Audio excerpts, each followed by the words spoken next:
All right, then I'm going to call the Washoe County School District Group Insurance Committee meeting to order for Thursday, April 22nd, 2021 at 4:04 p.m. 1.01, oh, that was me. I called it to order, sorry. 1.02, roll call. Co-chair, Mr. Vice Chair. Thank you. Jeff Bozo. Here. Okay. Eric Diamond. Mike Dixon. I'm here. Okay. Rachel Drake. Present. Serena LaRue Hatch. Yep, Selena's here. Okay. Diane Lyon. Okay. Tony McMillan.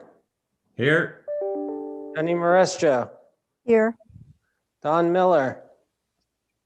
Here. Robert Munson. I'm here. We have a quorum. Thank you. Item 1.03, public comment. Veronica, do we have any? None? Okay, thank you. Moving on to agenda item 2, discussion presentations and action items. I'm going to make a correction to the agenda here, that there's a part that says discussion summary, desired outcome, discussion of electing a new vice chairman for the Health Insurance Committee. We did that in January. So it was just got glitched with the new formatting. So that's not happening today, as I wouldn't let the vice chair leave.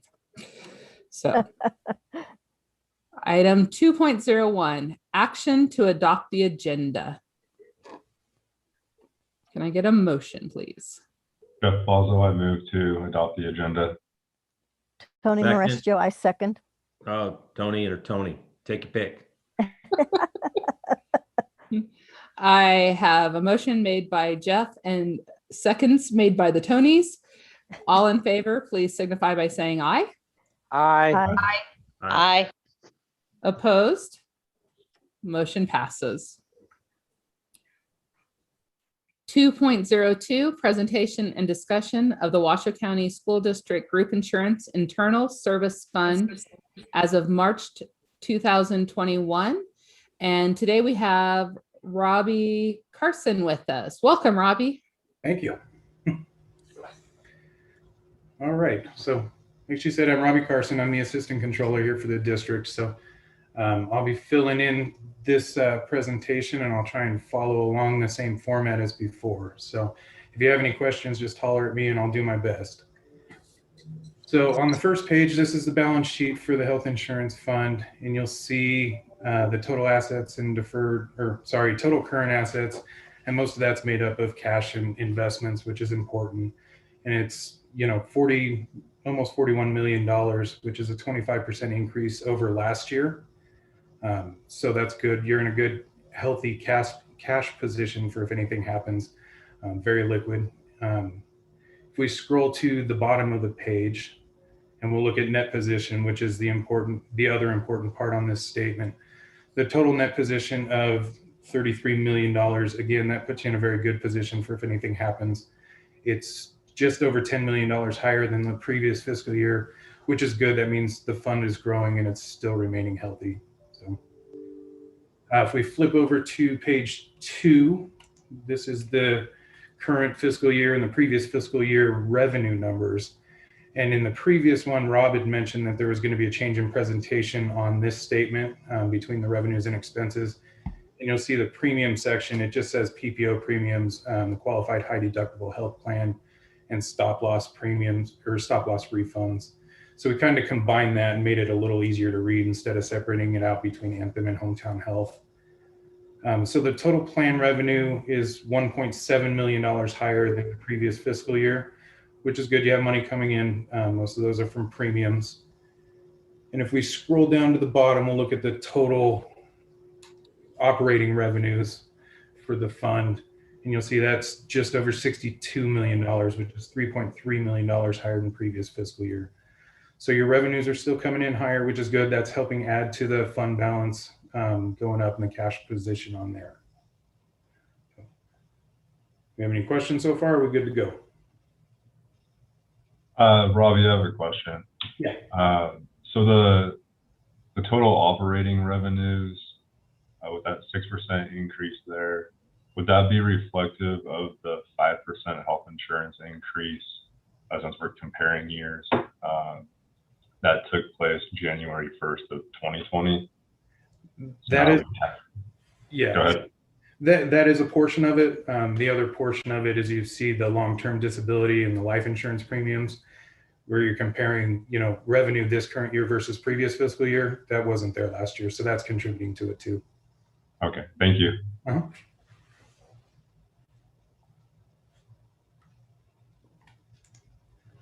All right, so I think we can flip on over to page 3, which will be the current fiscal year and the previous fiscal year expenses for the fund. And again, up at the top, you'll see under operating expenses, they're just combined into PPO and qualified high deductible health plan instead of splitting it out between Renown and Anthem. So hopefully it reads a little bit better.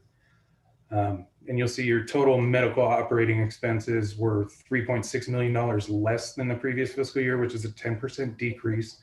So that's good. So it's, again, that's when the expenses are lower, it's helping offset and grow the fund.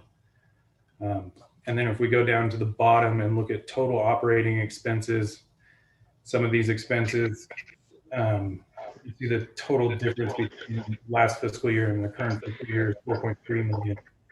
So the expenses actually, the total operating expenses went up 8% over the previous fiscal year. And again, part of that is the life insurance services and the long-term disability insurance services that weren't there in the previous fiscal year. And then down at the very bottom, you'll see the ending net position, which ties out to the ending net position on the balance sheet. So those two balance, which is good. Any questions so far? Okay. So page 4 is just breaking out that miscellaneous expenses line on the previous page. So it's just showing the difference in miscellaneous expenses that we had, just so you can see, instead of them being lumped together, this is what we're actually spending that category on. So page 5 and 6. So these are showing your current month and then your current year-to-date figures. So it's good to look and see. What are you looking for? Month. I'm sorry. Eric, your mic's on. I apologize. No problem. So these are good informational purposes for the current month. And then again, it's just summarizing the year-to-date will total the previous statements that we looked at. So we can kind of breeze through here unless there's any questions on either page 5 or 6. Does anybody have any questions regarding the 2 pages? Perfect. All right. And then page 7 and 8, this is a summary of your current fiscal year, month over month revenues. And then page 8 is the month over month expenditures or expenses, sorry. So those are good to look at if you want to see, kind of see where a trend is going, how you're going year over year. You know, do you have light months? Do you have heavier months for revenues and expenses, those types of things. So very good informational piece. It will get you where you want for the year-end net position, but just more of an informational piece on there.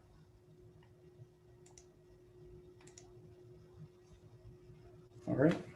And then page 9, this is the 5-year summary of the health insurance expenses totaled by month. So again, it shows you a good trend on where you're going month over month, you know, are certain months consistently higher or certain months consistently lower. You know, just more for a visual type aid to see where the plan has gone for the last 5 fiscal years. Any questions on that one?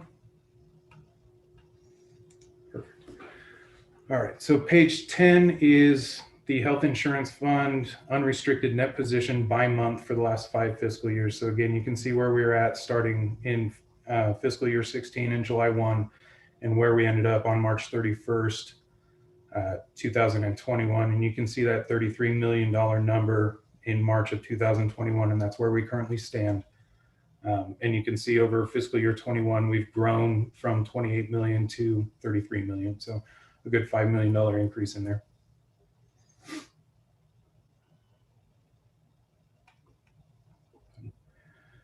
So I know it's kind of quick. Do we have any questions on the health insurance financial statements before we move on to the wellness fund?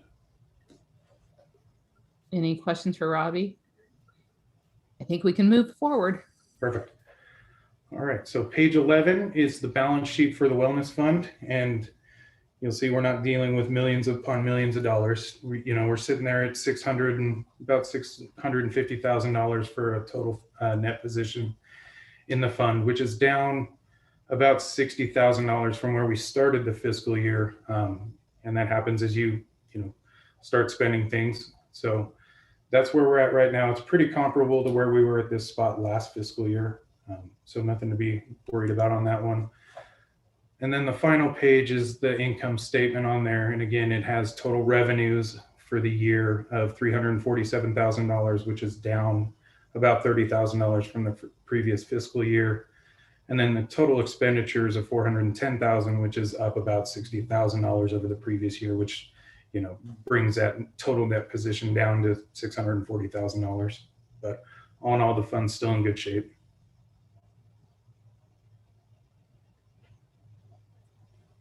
Any questions regarding wellness?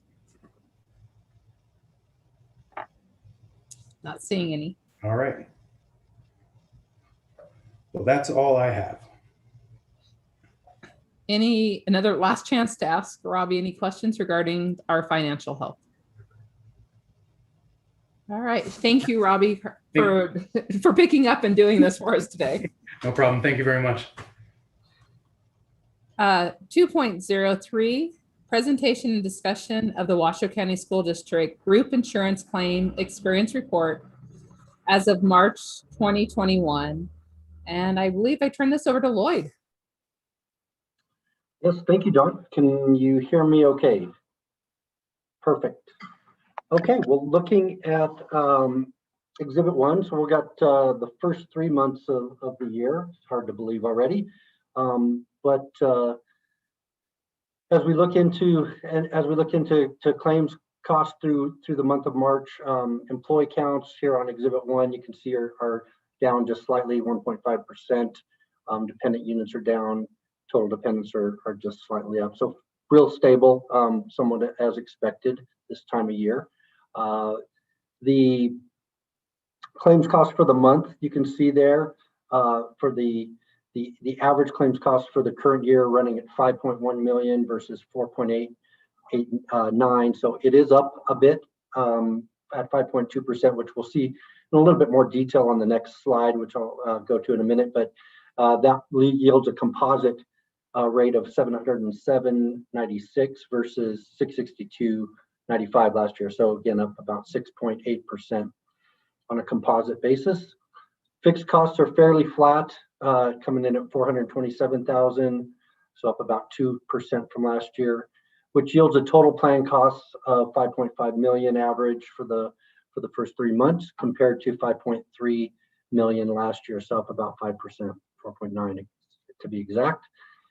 And that composite is 766 versus 719. You will notice there the large claim count.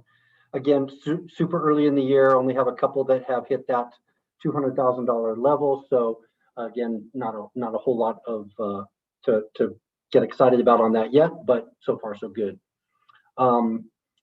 For the PPO and the HSA, just sort of looking at the overall net paid claims, which is line 4. There you can see the PPO is pretty flat at 1%, and then the HSA is actually down a bit compared to the previous year.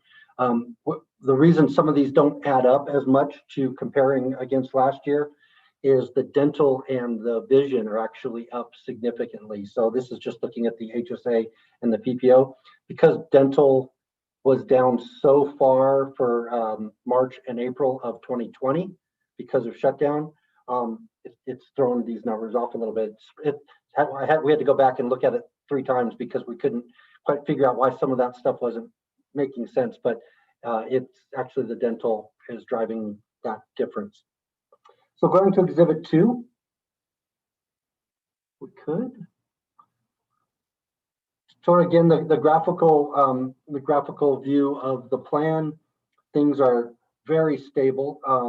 We did have an uptick in March, which I'll get into as we go forward, but the cost structure has been very, very consistent since the big switch over to Anthem in 2020. So that's all good news there. Going to the next exhibit 3. This is sort of that overall view by month that I was referring to, and you can see there in March, we did have a fairly big uptick in costs.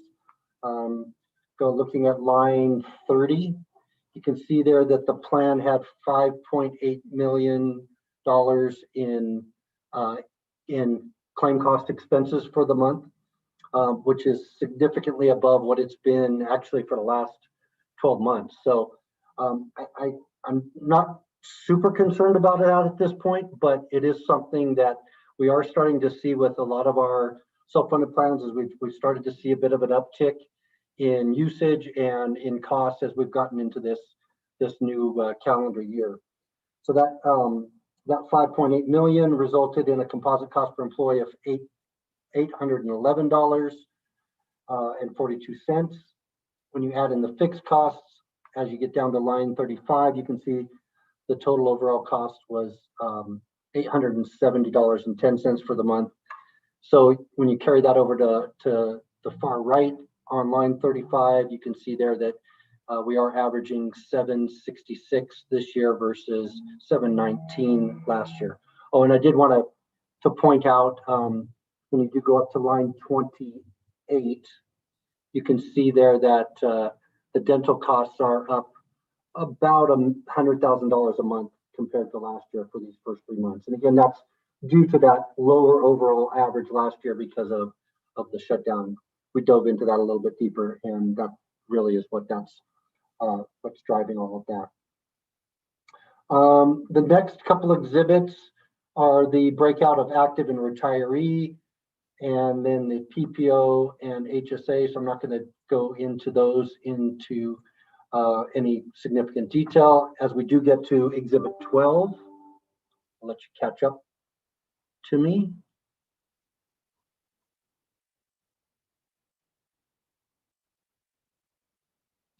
We did have a couple of claims start to hit the tracking list, as we talked about in that first slide.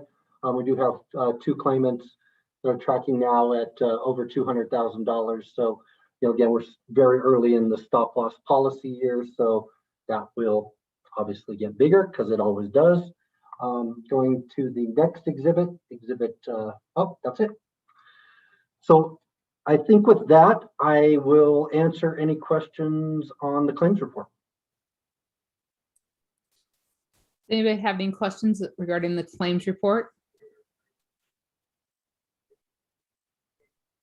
I'm seeing none. So are we moving on to the next item? Okay, thank you.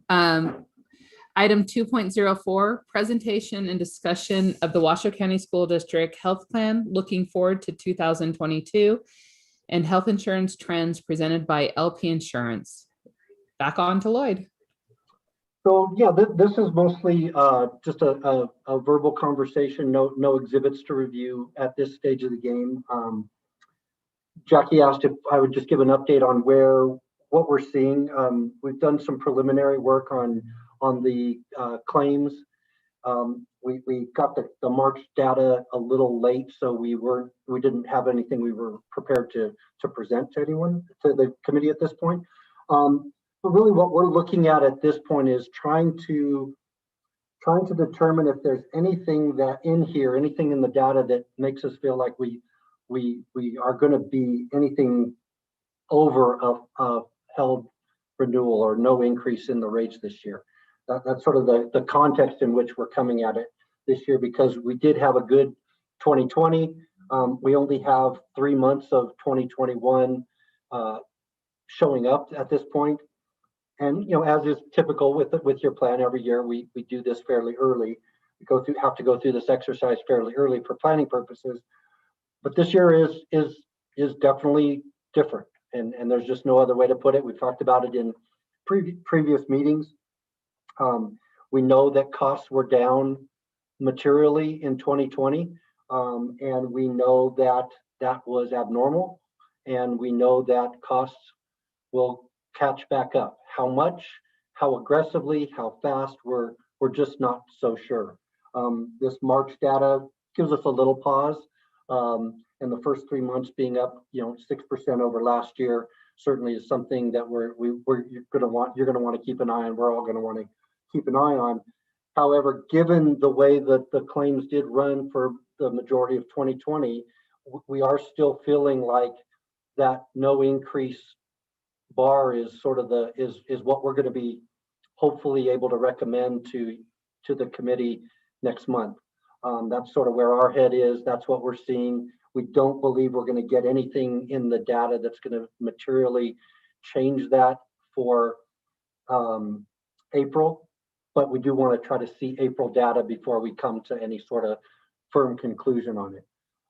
We are, as an industry, still, everyone's just very nervous about the future. And when I say that is, the factors that are going into that, which we have talked about here before, is what does happen with utilization trends and people's usage of healthcare as we get into the next year or two. There's a couple of schools of thought. One is that, we think that people will generally maybe not use as much care, not go to the doctor, not go and use as much care as they might have 2-3 years ago, just because there's still a nervousness about being in the hospital or going to the doctor. But there is also this sort of the counter to that is some of the pent up demand and people not getting the care they should be getting and needing. And does that create a little higher utilization when people do need care for diabetes or do they enter the healthcare system at a later stage of treatment? So those are some of the big concerns. As I think I've mentioned before, as an industry, most insurance companies, when we work with, when we actually buy insurance from insurance companies, not a self-funded plan like you, but most insurance companies are loading the rates by about 2 to 5% for 2021. For this year, we haven't seen what that really looks like for 2022 yet. But that we haven't seen it really materialize yet, so that's good. And knock on wood and all that stuff. But we are a bit concerned about inflationary pressures that start to happen with hospitals and doctors because they have struggled a lot. And as those contracts come to play, come to renewal, we are concerned that could have an uptick in inflationary pressures for healthcare. So little bit long-winded. I apologize for that. I get the cliff notes is at this point, we're feeling very confident that the plan is going to be able to be stable for 2022 from a pricing standpoint, barring something really weird. And right now, we're not seeing that that's the case. So I'm happy to answer questions, or we can have, I can go over some more details if anyone has any specific thoughts or comments. Happy to. And I see that we have a hand up. Before we do that, Robert Munson, did you get that Eric Diamond entered the meeting? Because I know we already took roll, and then I'm not sure who's on the Galaxy note. Might have come in a little earlier, but that's when I noticed them. Okay, and can I find out who's on the Galaxy note so we can put you on the roll call too, please? Someone just came into the meeting. Would that be Diane, maybe? I'm wondering if that's Diane. It could be. Okay. We'll try to confirm that before. Is that you, Diane? Hi. Yes, I've been trying to say my name. Okay. All right. Thank you. I just want to make sure we get you counted as here. Okay, right. thank you. And Tony McMillan had his hand up. Yeah, question, Lloyd. With the increase in revenue, we're still seeing like increase in utilization, but increase in revenue. Is one outpacing the other at a time? I realize this is super early and probably not a discussion until next year, and we have way more information maybe, but is there a time where we might recommend a decrease in premiums? So if you go back to the graph, which is Exhibit 2, if we can. I think this is a good exhibit to sort of talk a little bit about that. So this is actually looks back to 2016. So it's basically a five-year rolling window. And you can see there that from a premium standpoint is the red or orange line as you look at that. And going back to 2019, that number has been very, very stable. I know there was a small adjustment that took place in January 2020. The blue line represents the claims. It's a 12-month rolling average of claims. Now, it is important to note that this is only medical costs. This is not your fixed costs. So a little bit of a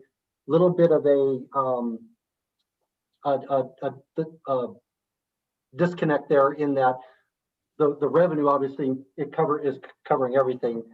The blue line, however, does have an element of stop loss, administrative costs, and all of those that is not in there. So that does tick up, and as we know, that did tick up from an Anthem standpoint.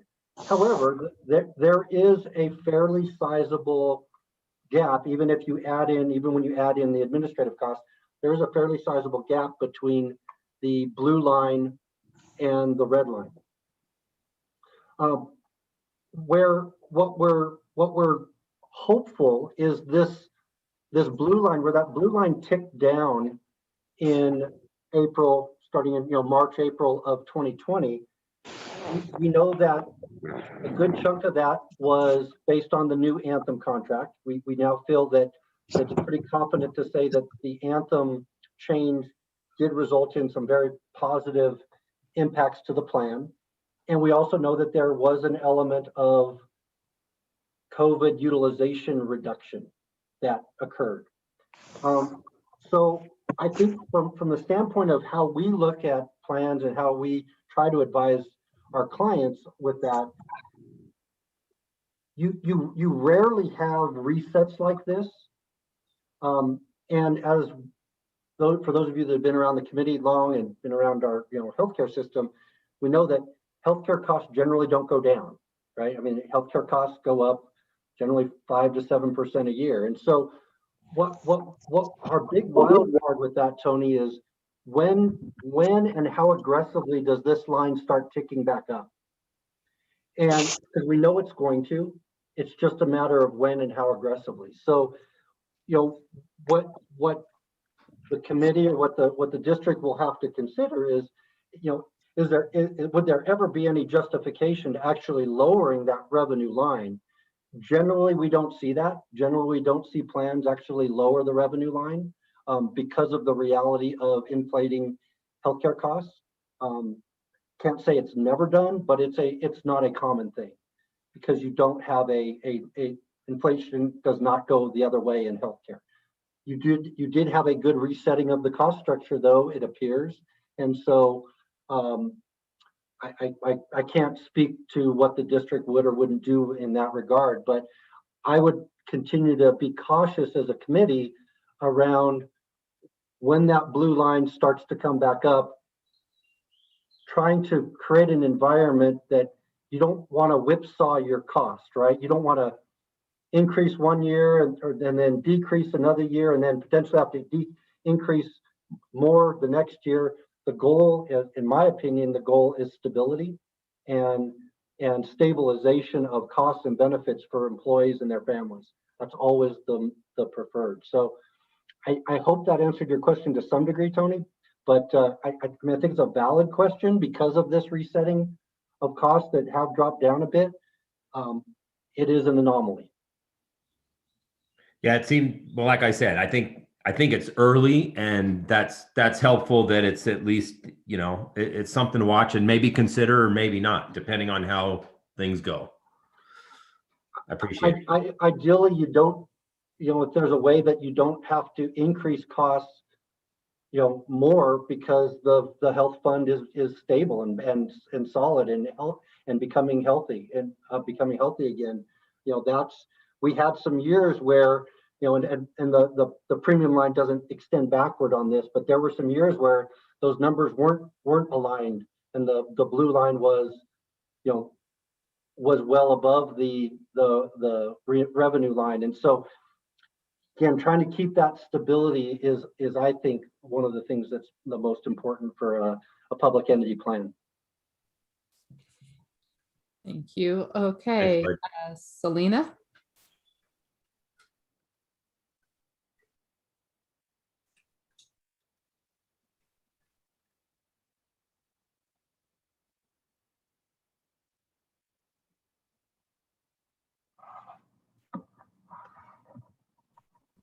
I know she's trying. Where'd she go? I lost her. Oh no, she dropped off. Okay, we'll take her call when she gets back. Or question. I'm going to say, as someone who's been on the committee for many years and has had to make that really hard decision with the committee, that we raise premiums. As you saw back in 2016, I think we had 7 million in our account, and we were not healthy. And it's taken us a long time to get to a stage where we feel comfortable, and even to have them say for a second year we're looking at a flat line and of a 0, the relief in my, just the stomach turning from all those years of having to raise and look at taking away things or hurting retirees with a premium increase. I'm really happy to hear 0. I'm glad we've been good custodians of this plan and been able to see it going there. I also think we're an anomaly of last year. I was thinking, Lloyd, that as dental, you said we're seeing high in dental and visual right now, because of course we all got blocked out of that for almost a year. We also have a cap. So I'm wondering about like June, if we're going to see that all kind of fall back off, just because everybody got in and finally got all their dental work done they needed, so we'll have to watch the trend. I don't think we're having like significantly higher utilization, just higher than last year is what it is. It's actually, I think, come back up to more of a normal level. That's what I was looking at. Yeah, it didn't really pop up. It just came back to sort of the normal level. Yeah. But compared to last year, it looks really bad, because last year was so, we almost need to look at like 2 years or 3 years of trend just to see where it balanced. We actually did, just to make sure there wasn't anything weird there, and it's not. Okay. Selena, welcome back. Yeah, thank you. Sorry, my computer betrayed me at the worst possible moment. We were waiting for you. Oh, thank you. Yeah, no, I just wanted to echo what Tony was saying. I understand the idea of being cautious, but when I see, a 44% increase in net position, and I see that much difference between where we are year over year, I would also like to explore a decrease. And I understand the argument for stability, but I also think we've been through a really hard year as a staff. And I think that just on a morale basis, having a decrease, even if it's a slight one, would be really powerful in this moment. And so I think if it's possible, I would like us to explore that. Robert? There we go. I got unmuted. Okay. I've been on the insurance committee, I think, a really long time. And one of the things, is the percentage that we want to have built up, because I've seen how you can get up to 40 or $50 million in 2 really bad years with a lot of really, catastrophic claims hitting us, and you can drop way back down really quickly. And that's how I think we kind of got to the point where we had several really bad years in a row, that we got to the point where we were looking at really big increases that were really going to hit our members, across the board, all of our employees really hard, as well as retirees. And we tried to do that incrementally. but it's really tough. The other thing that we have done in the past, and I know this is way back, probably 8 or 9 years ago, what we did is we looked at things like co-pays, and could we reduce those? We looked at things like adding some benefits. I know when Dave Fullenwetter was on the committee, we looked at orthodontia. We didn't do it, but we did look at it, and we've looked at fertility and some other things. So, if this continues in the trend, over the course of another year or so, whatever, I think adding benefits is something that we've looked at in the past. It's a lot better than saying because of, it's really hard to then tell people, oh, well, we gave you a 3% decrease, but now we got to go up 10% because we've had the bad years. So, and the trend is always pretty much up. Eric?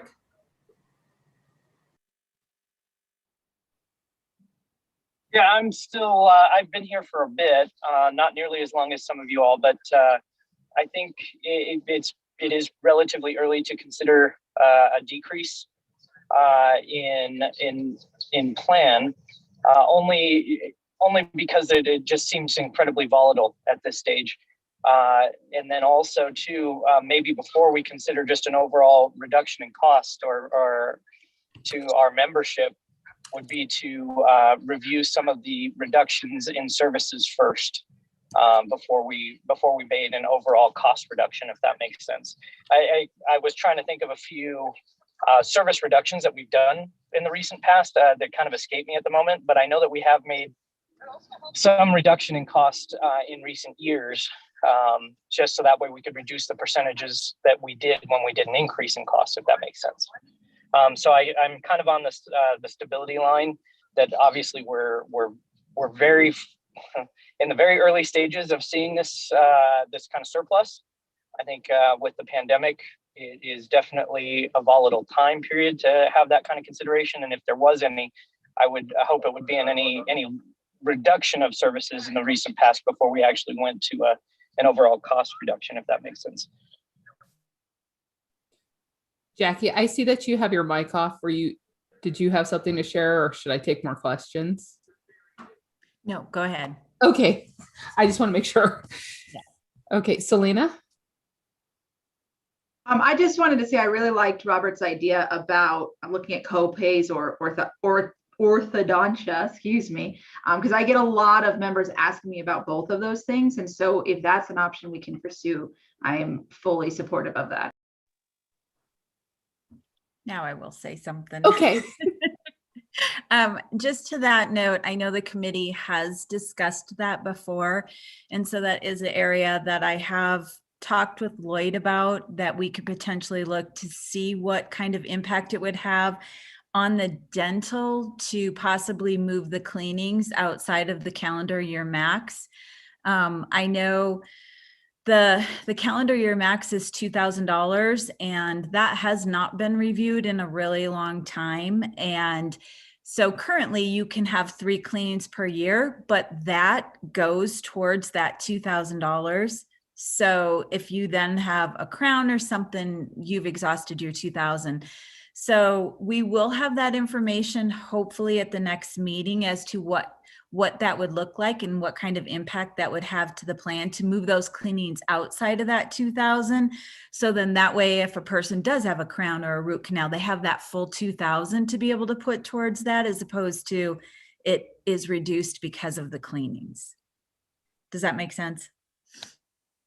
Yes. And I believe dental has been one of the things every time we look at one thing, if we could add to, it's been dental, because it seems like it's the smallest of what we offer to me.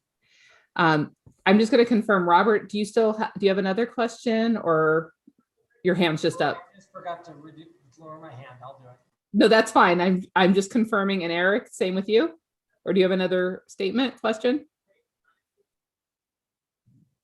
No, my hand was from my previous. Okay, I just want to make sure, because I don't want to skip over anybody. So those are all good options as we look, but as I think Lloyd has said to us, the trend, we're not very far into this, and we had this last year of anomaly, right, that we need to kind of do a run. I do have a question for Jackie. Jackie, when do we have to have our recommendation to the board this time? So we would ideally want to do it the first board meeting of August. I haven't looked to see what that exact date is. So at the very latest, for the committee to vote in July. It's usually towards the end Okay. of July. So yes, because sometimes depending on what it is, it takes the board 2 meetings. Right. So Well, that- in the past, it's because we've been having to look at raising premiums and taking away benefits, right? We've had to do that balance. So it's been a lot of meetings to work that out. If we're sitting at, like last year, we sat at a 0, so I don't even think we met because it was like, we're good. So Absolutely. And so the hope is that we will be able to provide the committee most of what you need to look at in the May meeting. And then if at all possible, vote on it in the June meeting. And then we can get it to the board even sooner to be able to prepare for open enrollment. But if not, then know that we have until that July meeting for the committee to make a recommendation to the board. And all right. Any other questions from the committee for Lloyd or Jackie regarding our process going forward? No? Okay. Thank you, Lloyd. As always, very thorough. Moving on, 2.05, presentation and discussion of the Washoe County School District Group Insurance Anthem Claims Activity and Turnaround Report as of March 2021. And I'm going to turn it over to Kelly. Hello, Kelly here for the record. How is everyone? Nice to see everybody. Let's see, we have medical. So we're looking at medical first. Up at the top, you'll see the grand totals, and then down below we have the PPO and the high deductible health plan. We are looking at the month of March. So just over 14,000 claims received in March. For the claims paid in the first 14 days, we were at 88, almost 89%, 98% for the 30 days. And I actually think that 99.99 should be 100% because we don't have any aged claims over 90 days. So all of the claims were paid within those first 60 days. And just below, you'll see the RX claims in the shaded blue area. We had 7,593 total RXs for the month of March. So we did see that number go up a little bit there.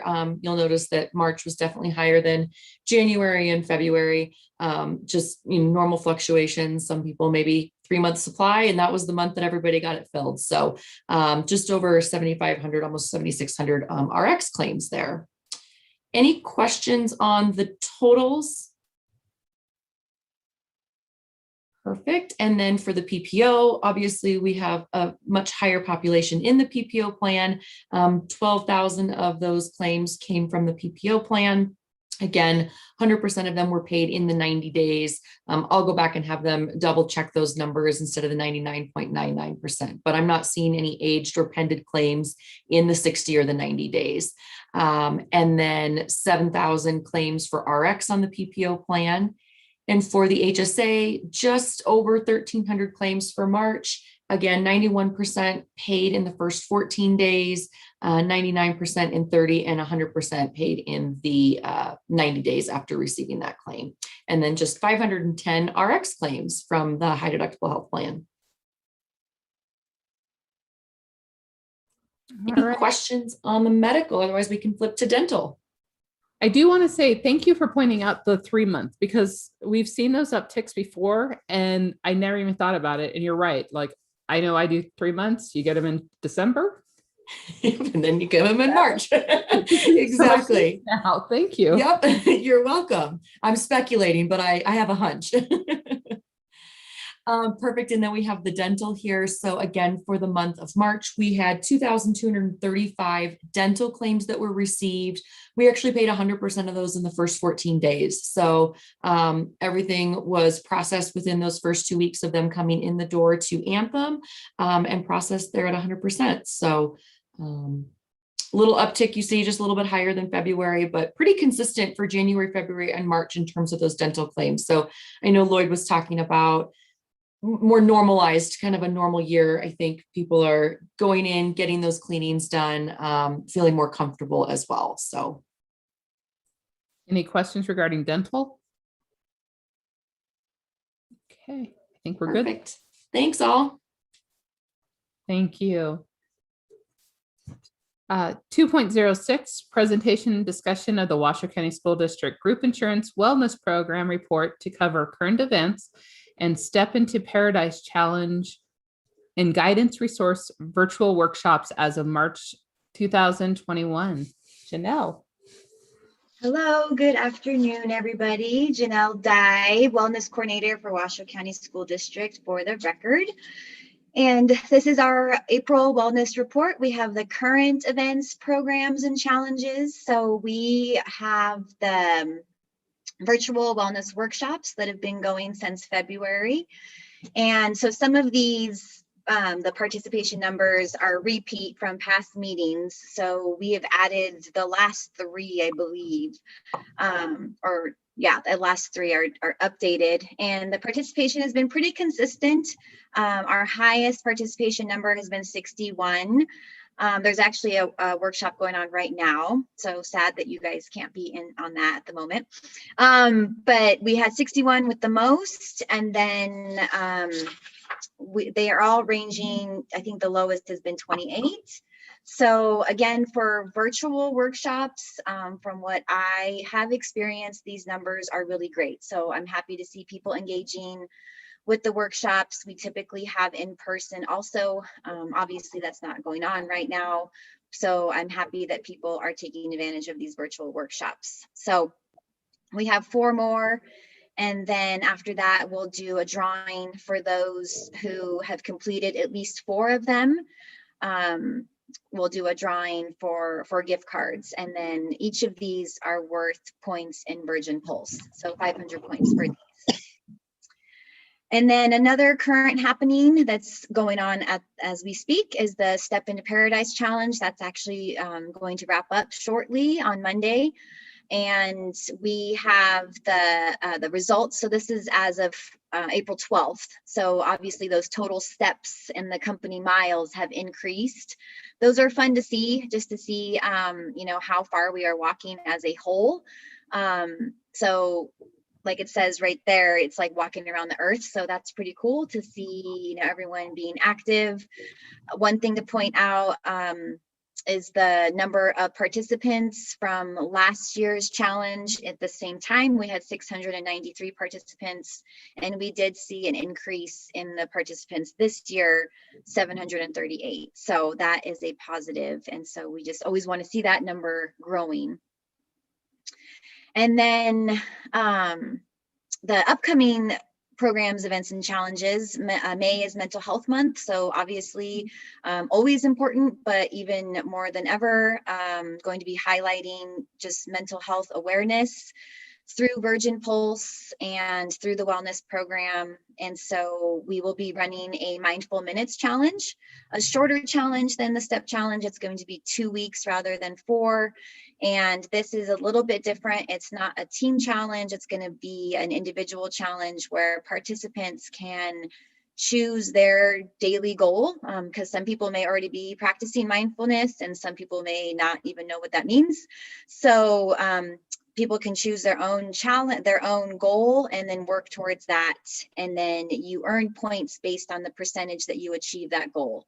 It's manual tracking. So participants don't need to have any kind of tracking device. They just need to use the Virgin Pulse app or website, just use their Virgin Pulse account. So we just ask, obviously, honor system because it is manual entry. And then anyone who reaches 75% of their goal will go into a drawing also to encourage people to really try to reach that goal. And that's all I have for wellness updates, and I'm happy to answer any questions. Any questions for Janelle? So Janelle, I have to say, I'm really happy and also sad to see that it seems like Grand Rounds is being utilized a lot more than we've seen in the past, which is, I guess, both good and bad. but I'm glad people are using it since we have that contract. And my other thing is my Facebook is full of people on this step challenge, mostly the retirees. So I think they plan to go out and just outwalk all of you. That's what I've seen on my Facebook from all the retirees. I love that. I love to see our retirees out and about. So keep encouraging them. They were putting big teams together. So it was great to watch. That is great. Thank you for the feedback. I love it. Thank you. All right. 2.0. Dan. Yes, Diane.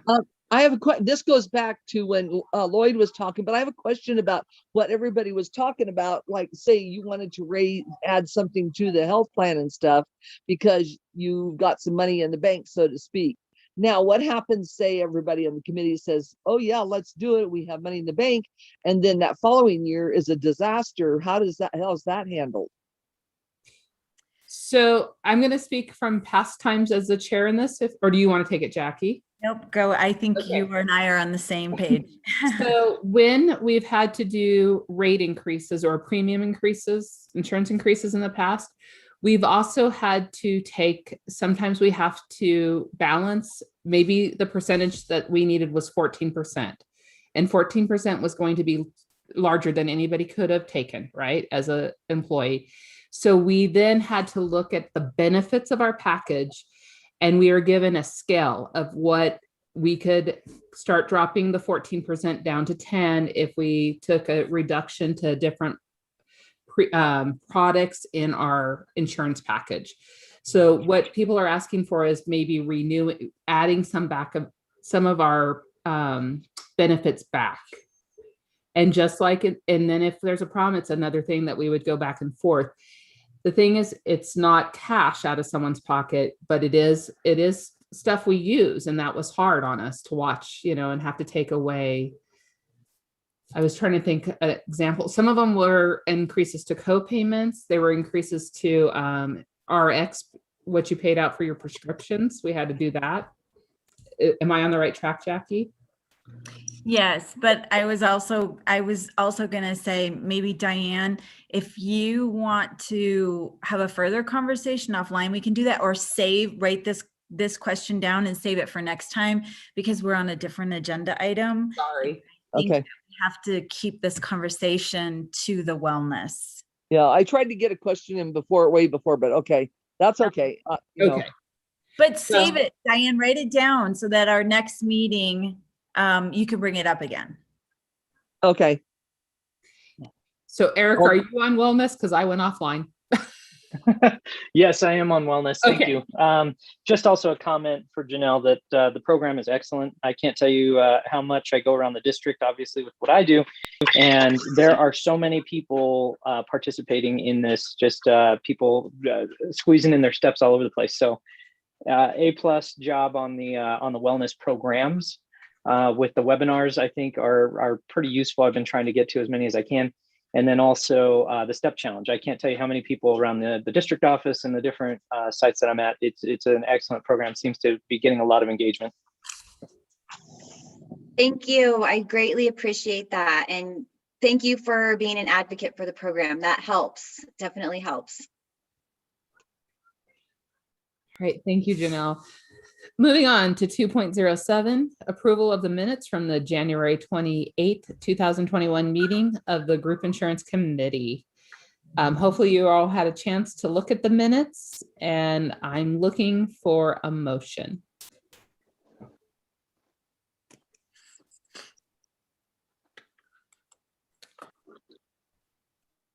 This is Rachel Drake. I move that we approve the minutes from the January meeting. Thank you. And a second? This is Diane Lyon. I second the motion. A motion is second. All those in favor? Aye. Aye. Aye. Aye. Opposed? Motion passes.